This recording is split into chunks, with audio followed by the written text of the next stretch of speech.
Hey, good afternoon, Facebook followers. This is Pub Theology. Hey, we are in a different location today. It's Wednesday evening, so welcome. We are at Hopscotch in downtown San Antonio, which is a interactive museum and bar right across from Travis Park Church on the corner of Navarro and Travis Street in the Jefferson Bank kind of building. But on the first floor, there's an interactive museum that y'all need to check out. It's letshopscotch.com.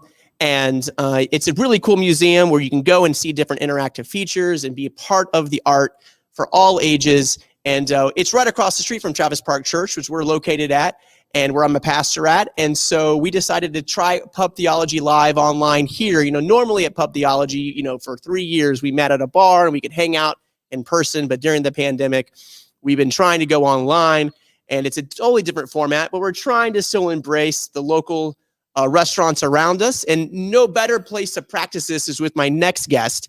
And it's a great organization. We'll get to that in a second. But check out Hopscotch. There's the hat. Hopscotch, letshopscotch.com. And you'll check it out. They have really great swag. They have great drinks. And they have an amazing museum you need to check out with your friends, your family, your loved ones. It's for all ages. We have good friends that work there. And they're an amazing companies. So check it out in downtown San Antonio. So things to do, even if you're still wearing masks and social distancing, it's a great place to check out. So welcome to Pub Theology again. And if you want to check out any of our latest Pub Theologies online, you can just click on that video button and check out latest interviews. Last week, we interviewed street outreach workers in San Antonio that reach out to the homeless all throughout downtown. Years past, we've interviewed Max Lucado and Rabbi Stahl and Mayor Ron Nierenberg, and every week's different. We talk about our faith. We talk about our community and creating the common good. That's what we're all about at Pub Theology. All perspectives are welcome, and where we just grab a beer and all different views are welcome. So today I want to welcome my good friend Joel Rivas, and we'll scan out here. We're trying to go live here, so we're practicing. Joel, welcome. Thanks.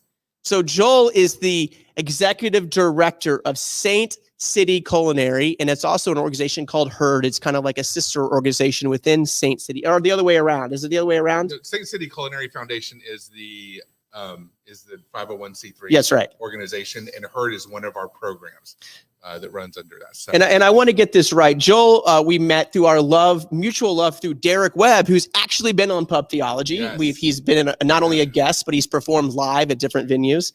But City Culinary mission is to make the lasting positive impact on the lives of those working in the food and beverage industry through compassionate support and intentionally meeting needs. True. So you support the people who serve us. Yes. In the bar industry, in the restaurant industry, especially in downtown San Antonio, which obviously the industry is huge. We can talk about a lot of things tonight, not only COVID-19 and how that's impacted people in the industry, but also just normally how you're serving. If this COVID-19 wasn't a thing, what would you still be doing? So Joel is an amazing leader and innovator. He's been around a very long time in the city of Austin, in the city of San Antonio, just like changing lives through just creative approaches. And I really want to talk to you just not only about your organization, but about you and just about your mission, because I think we have a lot in common in so many ways. And, you know, just the friends that we have in common. Yeah. I know that we have the same mission of how we serve our community. So I'm welcome here. What Thanks. are you you're drinking tonight? A hopscotch drink, which Joel told me. What is this drink? It's a Desert Door margarita. Okay. Desert Door is so tall that is made in Texas and entirely in Texas. Okay. And it's an agave based spirit out in West Texas. And they make the only frozen so tall beverage in Texas. Well, right here at Hopscotch. Yeah. And our friend Hugh is watching, right? I know Hugh because he would always dressed up in drag for our coronation skits.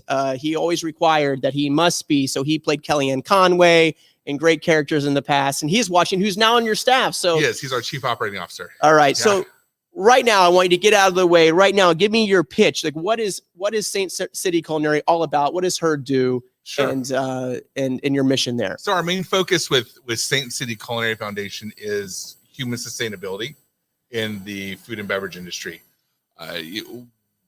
We become so caught up in the sustainability of agriculture and where our food comes from that along the way, it often gets, dropped to the wayside, the sustainability of those that are working in the industry. And so we began with, we began City Culinary Foundation in 2017, and it was always with the intention of running multiple programs under that. And the first program was Heard, and that was something that was near and dear to my heart. But it's concentrating on mental health and wellness for people that are currently working in the industry. We have done some recovery, addiction recovery support. But the majority of what we do is mental health and wellness support for those working in the industry. That's amazing, because we do know, and we'll talk about this in more detail later, that people in the industry probably have a little bit slight higher addiction rates. Yeah. People who are maybe lower income in certain circles within the industry may not have health insurance. So those things are vitally important, and often a community that we think about often. We think about them because we interact with them at the bars. We see them serve our food. We have a great appreciation for them in so many ways.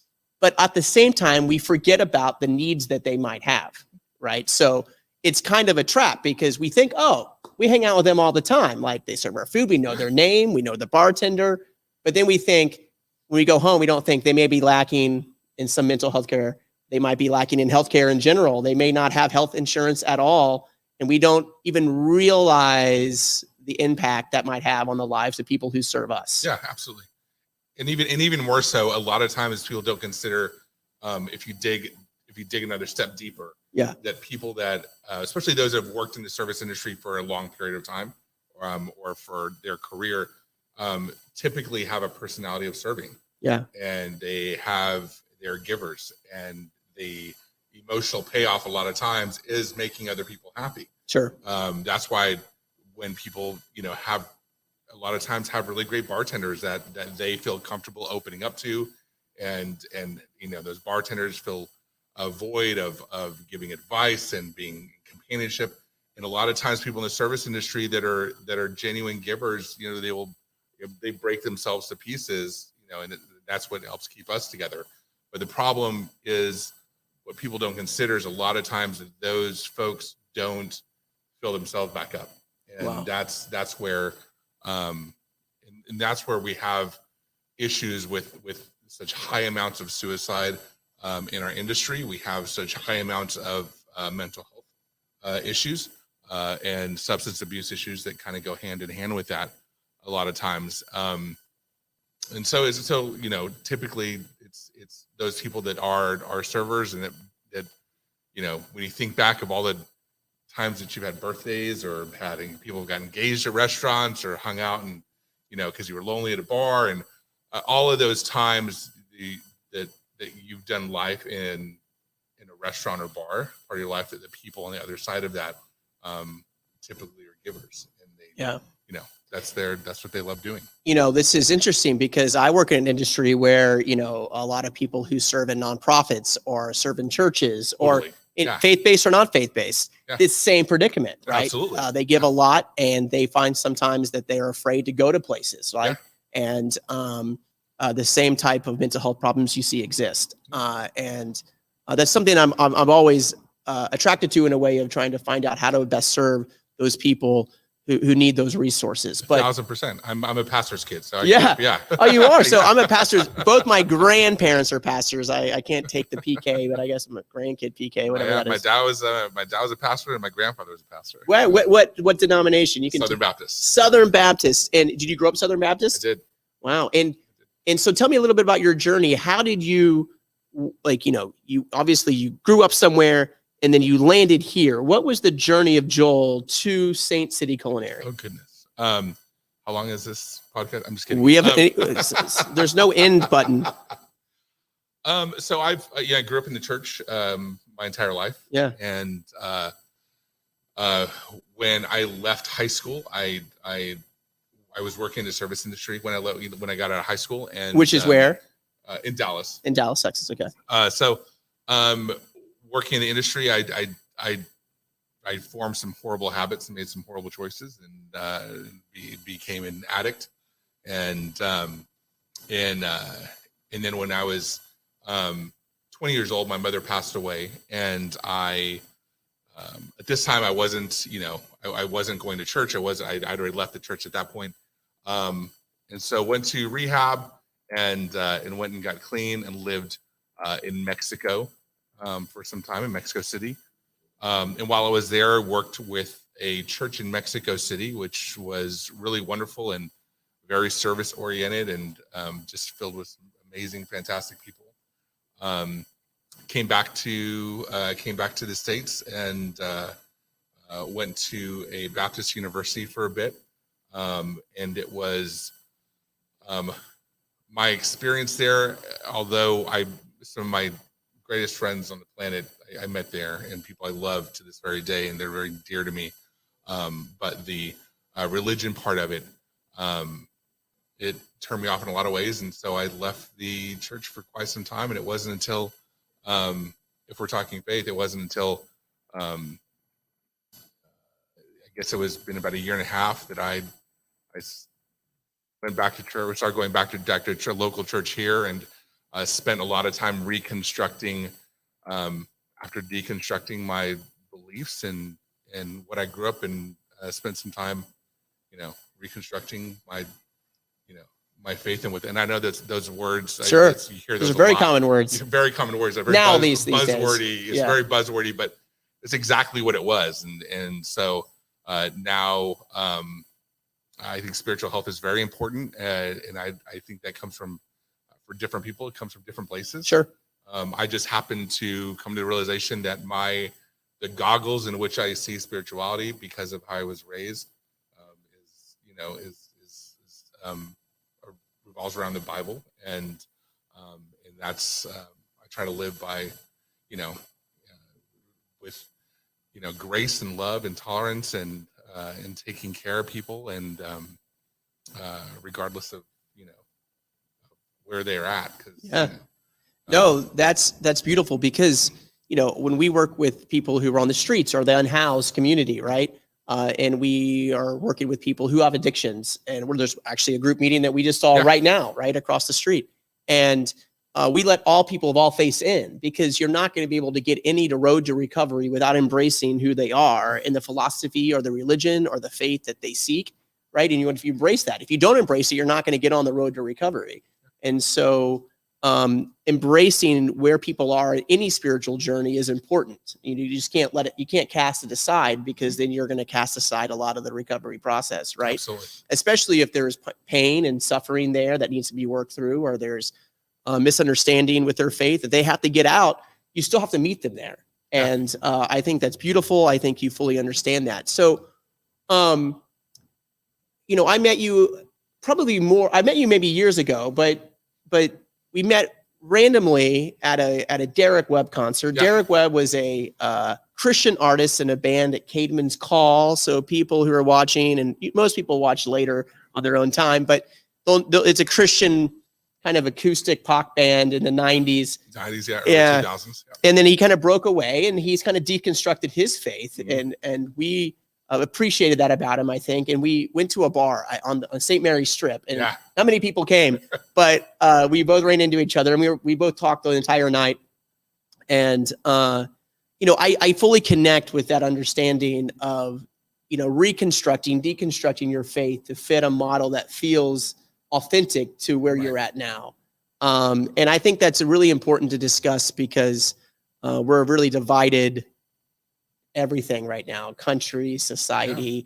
People don't know how to talk about faith in very genuine ways. But when people talk about it this way, I see very little division, right? With the friends that I talk to, fully understand, yes, this is a journey like we're on, right? And if we embrace each other, then it totally makes sense. Really what kind of Pub Theology was about. We started 4.5, almost 5 years ago now at the Friendly Spot. And we wanted people just to talk about anything that was on their mind. And what's come out of this at Pub Theology, I think a lot of times people think, and at least our Pub Theology in San Antonio, which is a common name, it's called Theology on Tap in some places. It's, Pub Church. There's a lot of different names. Yeah. But I think some people show up like with a Bible, and they think, okay, we're going to study 1 Corinthians and just happen to drink a beer while we're studying the Bible. in a certain way, Right. right? But our pub theology is kind of turned into this discussion about the common good. And we interview a lot of the times people who run nonprofits, people who are, like a couple of weeks ago, we talked about AAPI violence and nonprofits that serve the AAPI community, right? And it's become a discussion that's merged with faithful people working in a very practical world, right? And so when I say, like, what does City Culinary, right, have to do with theology? Well, I think it has to do a lot, right? Because you're dealing with real people with real lives, real souls who are journeying through a lot of pain and a lot of decisions and working hard to serve others. There's nothing more actually practical in my faith than that, right?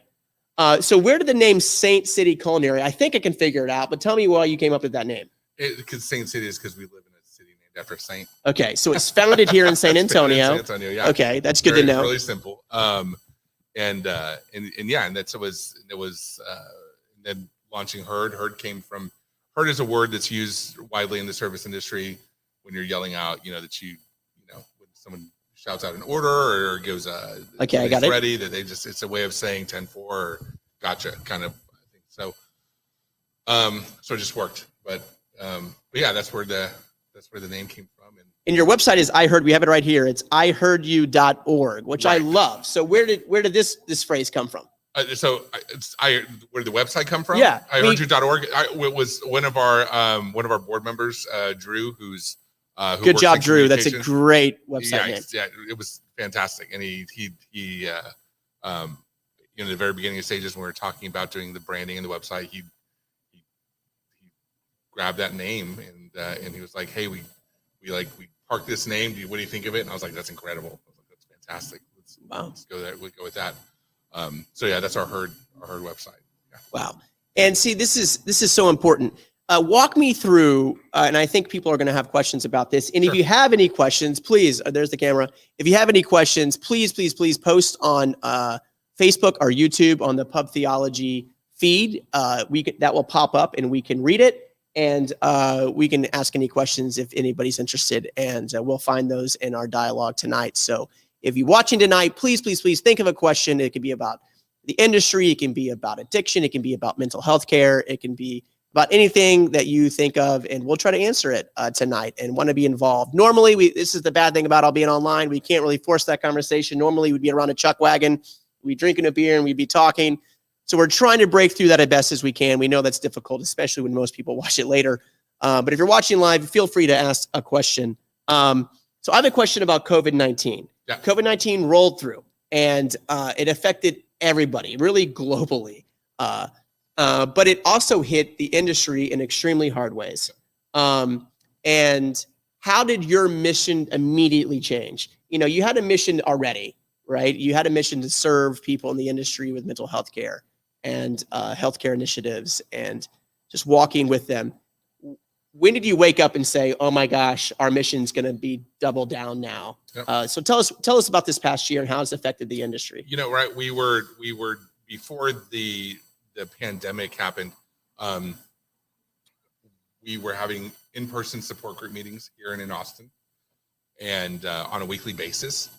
And we had just started with we had just had our first in-person support group meeting we moved locations and started doing them here in San Antonio at Still Golden. And the next day is when the shutdown happened here in San Antonio. And so we knew immediately that a couple things. One, that we were going to have to change the way that we reach people and we're able to support them. But most importantly, that people that work in the service industry that have a very social job that they love and that they're really good at, and that those all of a sudden their world comes to a grinding halt really fast. That social mechanism that helps them, that, like I talked about earlier, that emotional, the emotional payoff of being able to be there for people immediately comes to a halt. And on top of that, just the complete unsure of what's going to happen next, or how long is this going to take, or what. So we knew that all of those things put together were just a hot plate for people that had developmental illnesses, and for them to get support and care, for people that were that had substance abuse issues, that they were not going to have that in-person support, and they were going to be by themselves in their apartment or their house all day long, every day, with who knows how long in sight till it ended. And so we immediately, again with the buzzwords, pivoted to we had some amazing Kristen McAdams, who is in Austin. She's a therapist in Austin. She's just did an amazing job of supporting us and coordinating how to get mental health care to those that they would fill out an online application. We would send it over to her. She would coordinate their care, and she had a team of counselors and therapists that would take them on and start having sessions with them over Zoom. Telehealth medicine. And we were able to make that happen really quickly. Wow. So it was really just, we had this amazing support system to help us do that. And so we did that for a couple of months, and then we moved to, and we partnered with a group that was out of Baltimore and DC that were doing a mental health check-in online via Zoom weekly, like a support group meeting. They contacted us and wanted to partner with us in what they were doing, and just partner with our organization to do that. And so they're this amazing group of service industry professionals that live out there on the East Coast, that they coordinate these meetings, and we still have them now to this day. Every Monday on Zoom, we have a mental health check-in support group that happens. That's amazing. At 6 p.m. Central, and it's done by these individuals, our program directors that are out there, and they're just absolutely incredible, and they coordinate this. But they work, they're bartenders, they're managers, they have their own lives, but they do this just out of the goodness of their heart. And so we've moved, mental health support wise, we've moved to that model. And then those that do need continued support with therapists, they can contact us, and we can get them either in to see a therapist or counselor, either at no cost or on a sliding scale, depending on where they're at and in what state they're in. Wow. So. This really focuses on the importance of realizing how mental health is crucial, not only for everyone, right? Yeah, absolutely. But where is the breakdown? If there's a higher rate in the industry, where is this breakdown? Where's the gap that some people have all at a higher rate? Is it because they're around bars? People are probably asking questions. Is it because they're around bars, or they're up late at night? They're serving, they're giving their heart. Where is the main? Is there a main root of this issue? I don't know that there's a main root. I think that, like I said, we have a higher proportion of people that when I say like really pour their heart into things, they're doing 16-hour shifts on their feet all day, and facing criticism facing Yelp reviews, and facing ridiculousness, and they're still genuinely concerned that they're putting out a quality food and quality service to the people they're serving. That comes from a different place inside. That's not that's not just something that's half-assed. That comes from totally. It comes from and there's a higher proportion of people that are like that in this industry than other industries. On top of the fact that the food and beverage industry touches so many marginalized groups that work in the food and beverage, minorities, immigrants, the LGBTQ community, homeless, people that have criminal records that the food and beverage industry a lot of times takes. It's anybody, and a lot of times that's where people that fresh out of high school have dropped out of high school, have a degree, have a master's degree. It really it's a very wide community, all shapes and sizes. Yeah. Work in the food and beverage industry, which is a beautiful thing in a way. It's such a I don't know very thing. many industries that are like that. Yeah, and it's such and like if restaurant bar people, like it's a tribe. It is. Yeah, it's a very familiar family atmosphere. Yeah. The people that you work with end up being your family. For a lot of people that people have heard me say this a million times. If you don't, for a lot of times that when you don't have something to eat, like their shift meal is a lot of times the only meal of the day they eat. When they get kicked out of their parents' house or they get evicted, they usually crash on the couch with somebody they work with. If they have, on top of the fact that they, people date each other, and it's like a huge pirate ship. Yeah. And people, they love each other and support each other, and unfortunately sometimes enable each other to make poor decisions. But this sounds just like the church, by the way. Like so like the church. Like they enable each other to make bad decisions or good decisions. They feel like a tribe. They work together. They slave together. Like all this stuff. And like they it's have to be reminded that it's that at the end of the day, our focus is balance. Yeah, and balance looks different for everybody.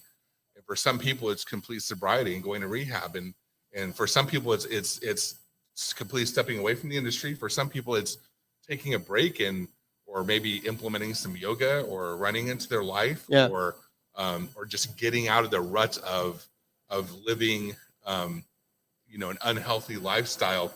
For a lot of people, it's not substance abuse that kills them. Yeah. It is getting off of work at 2 a.m. and eating Whataburger every single night, going to bed, at 4 or 5 in the morning, waking up at 4 or 5 in the afternoon, going back to work and repeating the whole cycle over again. Sure. And when you're 20 and 22, you remember how that felt? Like that was fine.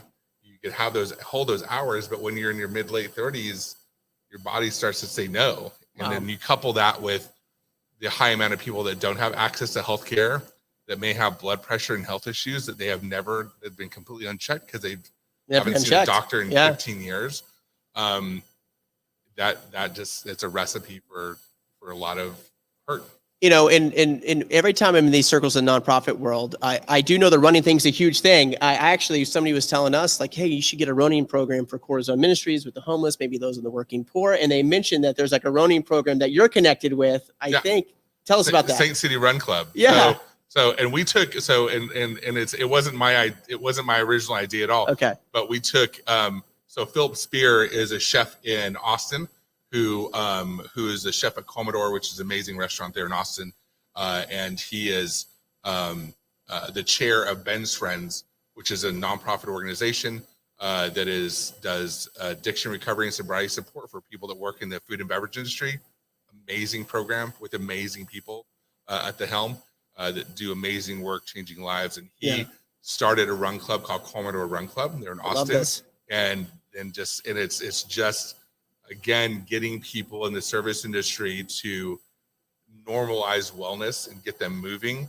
And so I talked to one of our, people that work with us here, Kayla, and she's like, let's do it. And so we started Saint City Run Club here here in San Antonio. And so every Wednesday morning, what I love that it's free. Like, totally. I have friends. I have a good friend who, and I'm going to try to change all the references here, but pretty good restaurant here in San Antonio.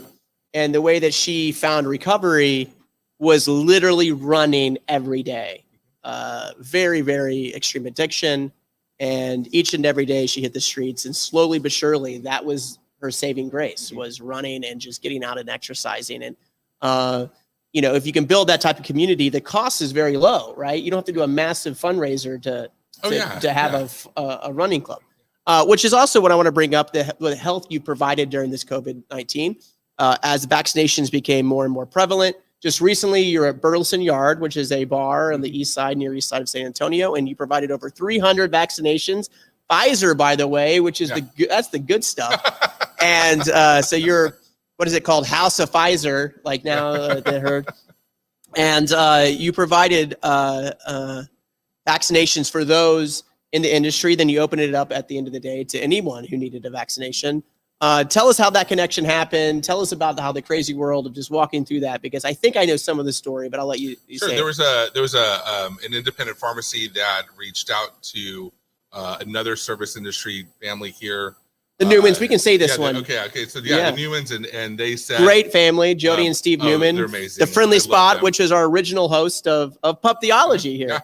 Yeah. So reached out to them and said, we have extra vaccines. We really think that we would like them to go towards service industry folks in San Antonio, and asked them if they knew someone that could help coordinate logistically how to make that happen. And so she contacted me, and I said, yeah, hell yeah, let's get it. Yeah. Let's get together. And so, just, Hugh did amazing in helping getting it coordinated. And we had an amazing group of volunteers and nurse volunteers that helped make it happen. And then Lee Beakley, who owns Burleson Yard, he opened the doors there for us to be able to have it there. And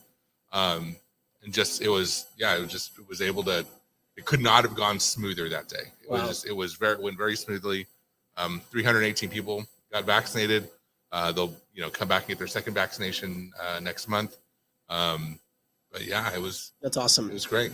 Now I kind of want to go focus back on Joel here.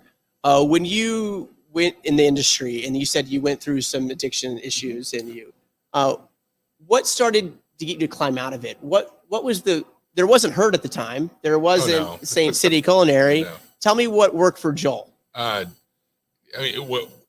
works for almost every addict is you hit bottom. Yeah. So it was me losing my umpteenth job at the time. It was, I recall one afternoon at, I'm going to be really real here for a second. One afternoon, like 3 p.m. in Arlington, Texas. It was summer of 1996. It was 100 degrees, and I'm smoking meth off of aluminum foil in my car in broad daylight, thinking, something's wrong with this. And so,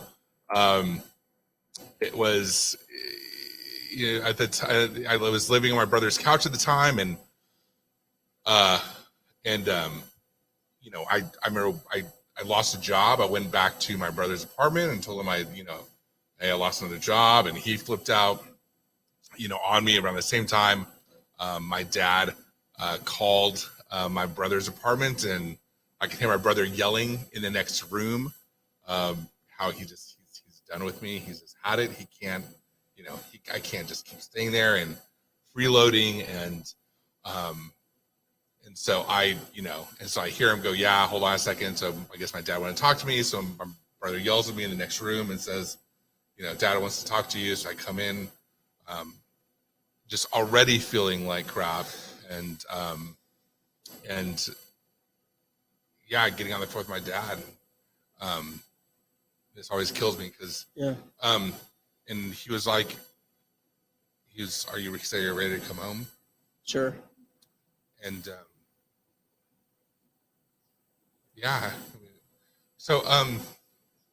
so that was the point that that was the turning piece for me. And it was, I went down to Mexico to spend time with my family and get some rehab. I was supposed to be there for a short amount of time. I ended up staying there for over 3 years. Where in Mexico? Mexico City. Nice. And beautiful city. Beautiful city. And I started. My father wanted me to go to find a church to go to. Okay. So I found this English speaking church there. Okay. And I started to kind of get involved with this church, Union Evangelical Church in Mexico City, and it's amazing people there. And I started helping with like the youth program there. Wow. And I'd gotten clean by this time for quite a while, and I started helping with the youth program there, and just just helping with lock-ins and helping just do all the church things with youth group. And then the pastor one day asked I'm me, glad that lock-ins can transcend borders. And not a lot of things can transcend borders. We need more lock-ins. Oh man, maybe that's something that doesn't need to transcend borders. Yeah, and so I started working. And so the pastor called me in one day. His name was Ken, and he sat me down. And he's like, we really love the work that you've done, helping out. We appreciate you helping out with the youth and doing those things. He's like, we need a part-time youth minister here. And so I did not know this about you. I'm learning something. Not a lot of people do. So, and I said, we have something in common. We've been both past youth ministers. And so I was like, you don't want me. I was like, I'm broken. And again, it was this very just caring people, extending grace was played a huge role in the development of me. So wow. And yeah, so I did that for a few years, a couple years, and then came back to the U.S. and came back to the evangelical church in the U.S. was very different than kind of what churches were doing in Mexico. And down there, it was about helping orphans and building houses and working with the homeless, and it was very service oriented. And I came back and went to again, the people at this university were fantastic. But it was a different theme. It was a different theme. Yeah. It was a lot of feed me. Yeah. And so and looking around going, but we're already full. Sure. And the aim is about being correct. Right. The aim to be correct. And then I began to see other things which translated to later on in my life, which was the way people looked at mental health. Sure. It's a lot of times in the church it was prayed away, and you don't going to a mental health professional, going to seeing somebody about addiction recovery that was a professional, when a lot of times when faced with that in some circles of the evangelical church was the answer was prayed away, God will take it away, will take the desire away from you. Well, and in actuality, it's not siloed. I mean, they're all necessary for balance, mental health, physical health, and spiritual health, but they're not siloed. They work together to create balance in people's lives, and they're people that are professional, and they are knowledgeable and wise in each of those areas. Sure. And we should trust all of those areas. So the same way I would, I remember thinking back on people I knew growing up, including family, that probably could have had a lot of good going to see a therapist. Yeah. They're doing their life and not just praying it away. Sure. So that's why, with one of our focuses with the organization is promoting balance in all those things. And when I say mental health, sometimes it's stigmatized, and we're trying to normalize that. When I say spiritual health, it's stigmatized a lot of times in the service industry, and we're trying to normalize it and let people know. When I say spiritual health, I'm not necessarily talking about you going to church. Yeah, it's not talking about Southern Baptist Church. Yeah. There are people that find spiritual healing going camping in the hill country, and being around nature, or going on a golf course, or running. Yeah. And so but whatever that is for somebody, spiritual health is vital for people's well-being and promoting that balance in their life. What I love about the industry and the community within the restaurant and bar industry is the idea that community matters, right? You don't go to a bar, you walk into a bar, you're going to trust the bartender, you're going to trust the food service, you're going to trust the restaurant you're going to, they're going to provide what you're hoping for, right? And you're not really having judgment on what they think and what they believe about life. Like, you're just embracing the people around you, right? It's actually a beautiful sign of diversity. What I struggle with the church, and maybe you have too, is and I didn't really experience this until I went to seminary at Duke. At Baylor, when I went to Baylor, it was mainly Baptists, maybe a little bit of other, but evangelical-ish. And I grew up in a very evangelical denomination. And then I went to Duke, and it happened to have a seminary. Like, it was one of the options, but it also had a chemistry department and a biology department and a medical center and a law, and it had all the fields. And then they said, work together, right? And we all went out to the same places. We all went out to the same bars, and we learned to trust each other. So I trust the scientist who's studying how to cure cancer. Like my friend Jeff, like he's literally spends his entire being trying to figure out certain cancers, right? My friend Kim studies animal behavior in birds and studies very detailed biology. And for some reason, the church says we don't trust that. We don't trust those people, right? They don't have anything to offer, which I think is the biggest scam of the whole thing. Is really that's what church and faith and community should be about. Is we all have different gifts. If we don't offer into that community, we're going to miss out on a lot of important aspects of healing and science and healthcare and growth. And what's more important than a community, a church, a bar, which are very close together, embracing those things. Yeah. And I love the fact that when I go to a bar or I go to the Friendly Spot or I go to I hate to name one off the spot because then I'll just, neglect somebody, but all the amazing restaurants in that I love in Southtown or anywhere in San Antonio. And I go and you feel like, man, I'm a part of this community, right? It's not just an experience of eating food. I can eat food at home, right? Right. And to not embrace everyone in that room, especially the people who serve you, right? And so here's a question that we got from a person. And he says this: how can patrons and guests further help support and be accommodating when going to restaurants and bars? So this is a conundrum, right? We always go and we figure out how we can serve back. Where people need to do better at? Like, how can we be more accommodating to the people who serve us? Well, I mean, they're not.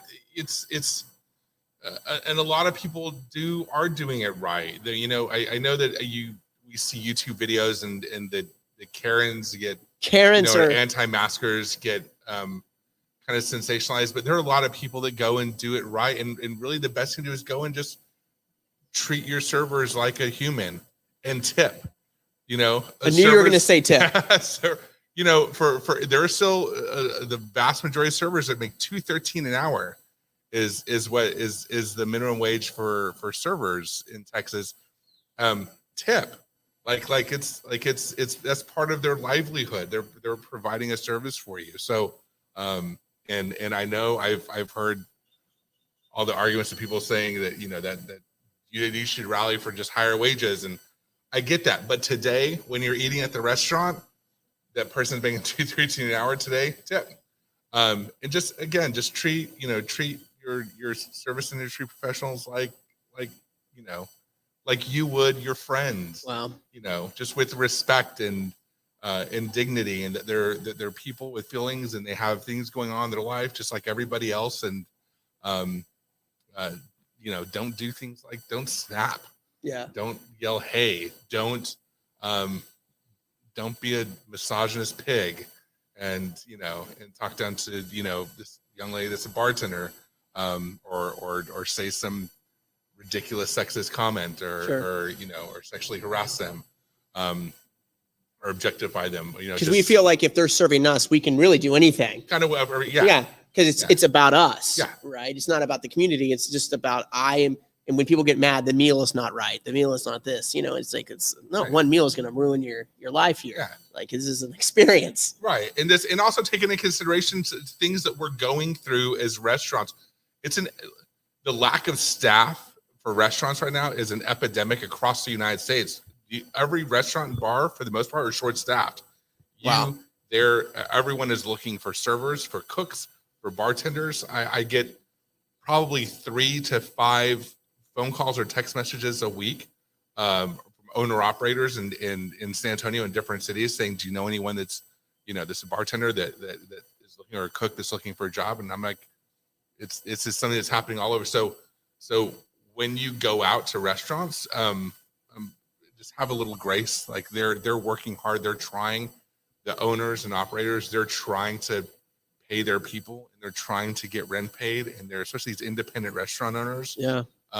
So just extend a little grace that if your food takes a little longer to get out. Yeah. Or if it's not exactly how you wanted it, and for crying out loud, don't take something petty and throw it up on Yelp or something. If you have a real issue, pull the manager to the side and respectfully go, hey, listen, this kind of happened, and I know y'all would want to know, just wanted to let you know, I'm not looking for a free meal or anything, but this is, but for people that it's like a writing on a bathroom wall for people that like go and just like, is especially right after a pandemic, like, it's just, yeah. Well, people are going to say to us, Joel, they watch this tonight and like, what the hell does this have to do with church or pub theology?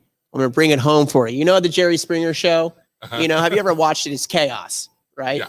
At the end, no matter how chaotic the show is, like, and it's pretty bad, Jerry will snap in to this reflection mode. Have you seen the last 2 minutes? And you're like, oh my God, that literally made sense. Like, he's almost like a psychiatrist. Like, he's he talks and you're like, if only watched that 2 minutes, you would not know the show is that crazy. So here's our conclusion. When I read the Bible, food is everywhere, right? You can start out with meals in the Old Testament. You can talk about bread. You can talk about quickly, and in the New Testament, communion, where we get the idea of communion and breaking bread and sharing wine together. That's, Jesus's first miracle was at a wedding where, and it's not going to be surprising to most people, but he turned water into wine at a wedding that they ran out of wine. And he said, you know what, I got this. If it would have been embarrassing for the people to run out of wine. So the story's told that he made new wine and the party continued. Like, we don't think of that often in the Bible, like, oh, Jesus or somebody in the faith will continue the party. Yeah. Very odd. You would think that he would close it down, right? And then you think about the great banquet, and that there's this banquet being prepared. And I felt this in the winter shelter. So we were right across the street. Y'all can't see this, but literally we're at the Hopscotch, which is beautiful. And we're looking across the street on Travis Street and seeing the old historic Travis Park Church. Inside that church, we had a winter shelter for 10 days. This place was covered in snow. And people that were calling all around San Antonio, we didn't know how bad it was going to be across the state or in San Antonio. And literally people were stuck in their homes. They couldn't go to the restroom. They were going to the restroom outside in buckets. And we're hearing all these stories. And inside this church, we had hundreds throughout the day, and it's about 60 people at night. We were trying to social distance and had shelters around downtown. And Mi Tierra was serving us food. Bandit Barbecue was serving us food. Green Vegetarian Restaurant was serving us food. Tim the Girl at The Good Kind was serving us food because they had either food to give or resources downtown. We couldn't get very far, but I can make the food around the corner. And people were asking us, how's it going? It must be horrible. And I'm like, I don't know. We're eating Mi Tierra tonight, and the next night we're eating Bandit Barbecue. And I realized the beauty of this, and it felt like the great banquet where people are inside having this banquet and people were left out in the cold. And the people who saved us were the industry workers who had this food to give, and they gave it, and they blessed the poorest of the poor in the craziest of weathers. And then my friends, unfortunately, who are left out in places far away and, not in community, were stuck, right? And I thought, it's kind of weirdly the gospel in reverse, right? Like, it's the real gospel. Yeah. Or is this great banquet? But here's my favorite cooking story in the Bible. Toward the end of Jesus's ministry, he is with his disciples, and they're on the water in some boat, and they see Jesus, and he's on the shore, and he kind of waves the disciples to come in from the boat, and he's cooking, right? He's literally cooking fish and whatever, like a breakfast, right? And in his one of his last acts is he cooks a meal for his friends, right? Before he passes on, before he goes, right? And he cooks a meal, and that's the end of the story, right? Is a meal. And the powerful nature of people who serve you food, right? People who spend a lot of effort, a lot of lonely nights. When you're out having fun, guess what they're not doing? They're not out enjoying their Friday night. They're literally working, right? The most fun, lively people I know who I think are the biggest partiers are actually not. They're and they're serving the people that they love, right? I actually think that's spiritual to me. Absolutely. Like, I actually given up on like the mystic, whatever bullshit that we also often see. Is there a point to that? Probably. But I love when people serve. And it doesn't have to be always in the industry. We people serve in various forms. Yeah, totally. Right. But when I see that, I see like real connection with each other, humanity, a common humanity, shared experience. And when I think about, man, that's what San Antonio is all about. Tourism, restaurants, people come from all over to experience this. And then the people that serve us are often left out of healthcare and mental health care. I really think what y'all do is the most religious thing you can do, right? Like, church is just, in a way, playing house. We dress up, we put on fancy clothes, we do some good, right? We're a part of the equation, but I say a small part of the equation. What these people are doing, what you do to support the thousands. How many do you even know the numbers of industry workers in San Antonio? We have we have like hard numbers of people that enrolled in the health program, and those Okay. I think was just hundreds. But we've people that have come across us online or used our resources. But there's got to be thousands, probably, yeah, if not tens of thousands, in San Antonio that do this work, and you're part of that story of people who are coming and saying to their friends and family, come and experience this breakfast, right? And enjoy your birthday parties, your anniversary, your friends hanging out on a Friday night. Like, that means so much to me that I'm going to do this for you. Yeah. And I also don't think it's about money. They make money sometimes, but sometimes they don't. But they're still going to do it. Yeah. Right. Absolutely. So this is it. I want you to give me the Jerry Springer conclusion of tonight. Like, what would you want us to know? Not only how to better serve, but give me your Joel point of view of what you're about and the industry that you serve. And we're gonna take it to camera too, because we're practicing this whole thing. Okay. I think at the end of the day, again, it's about serving others. It's part of balance, and at the end of the day, I think that's the key to not just going through life and surviving, but thriving. And there's some keys to that, are taking care of not only taking care of yourself, but also taking care of others. And that I think you hit it on the head as far as like, I think that serving people, that when you look at what Christ said and what he did, that a lot of that was just about service. It was just about taking care of people. And so many times the people that take care of us, especially in this city, that is 1 in 7 San Antonians work in food, beverage, and hospitality. That at the end of the day, that it is our responsibility, I believe, as a city, to take care of those that take care of us and that serve us, and not to forget them or put them by the wayside. And it's so easy to get caught up in some very worthwhile causes, museums and zoos and things like that. But just there are not only ours, but other nonprofits out there in organizations that are taking care of people that serve us on a daily basis and that are vitally important. That's awesome. I really appreciate it. You can go to iheardyou.org, which is the Heard program. You can also check out City Culinary. Joel, thanks for being with us. Thank you so much. I want to say thank you to Hopscotch. Again, we're going to put their website back on the table here. It's letshopscotch.com. It's amazing. We just took a tour. So cool. It is an interactive museum that you can really just go to town. There's ball pits. There's computerized artwork.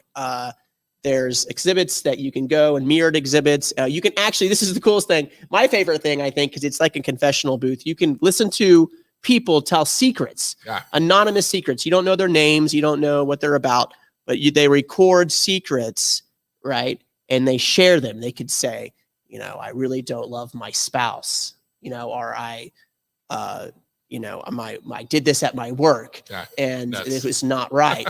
And it's a shared experience. It's an amazing place. It's owned by some amazing friends. Nicole is the owner of Hopscotch. She let us she's spending her evening just letting us do this, which is not fun.